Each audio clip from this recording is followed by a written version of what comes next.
Hey, what's up guys? I'm your host Greg Elliott and welcome to Screen Rant. Hobbs and Shaw have muscled their way into theaters, and this time they've got an opponent that's faster and furiouser than either of them can handle alone. There will be some spoilers ahead, so go ahead and hit that NOS button and boost on out of here if you don't want to have any surprises ruined for you, alright? So now let's talk about the director, the real villain of Hobbs and Shaw. Who the hell are you?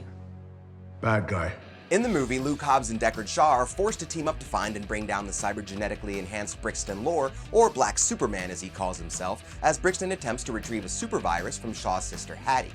In order to keep it out of his hands, Hattie injects herself with the virus capsules because, of course, injecting yourself with the virus that melts your inside seems like a great idea, and it conveniently has a lengthy countdown before it releases into her bloodstream, killing her and everyone else, which, spoiler alert, happens to be the exact amount of time the good guys need to save the day.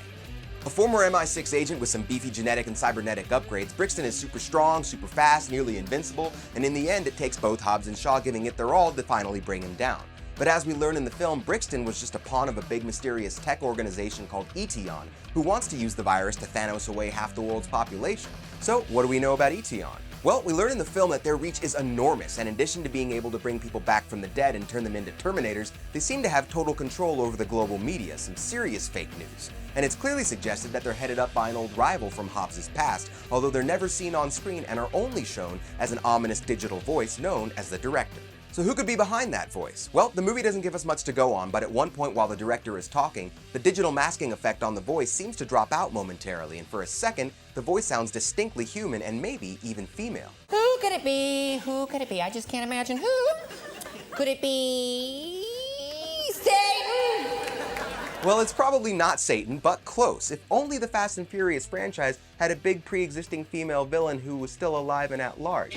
Oh, wait, they do? Yeah, how about that? So yeah, in Fate of the Furious, Charlize Theron's character Cipher escapes after her plan is thwarted by Dom and the rest of the team.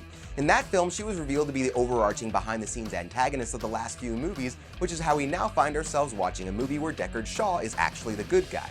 In Fate of the Furious, Mr. Nobody describes Cipher as the very definition of high-tech terrorism, so it could totally fit for her to be behind an organization like Eteon. But what if it's not Charlize Theron? What if it's Keanu Reeves? Whoa.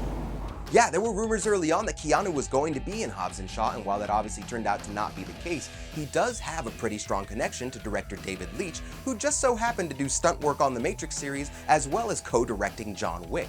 So while no, we didn't get an Edward Norton-esque scene like an Alita Battle Angel, it's not a huge stretch of the imagination that Keanu could possibly show up in the sequel to Hobbs to Shaw. Alright, I know that's probably not the title for the sequel, sorry.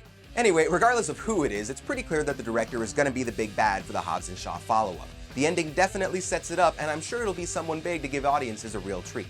You know, we'll keep you up to date here at Screen Rant as we find out more, so make sure to stay tuned. I'm Greg Elliott, guys, thanks for watching, and I'll see you next time.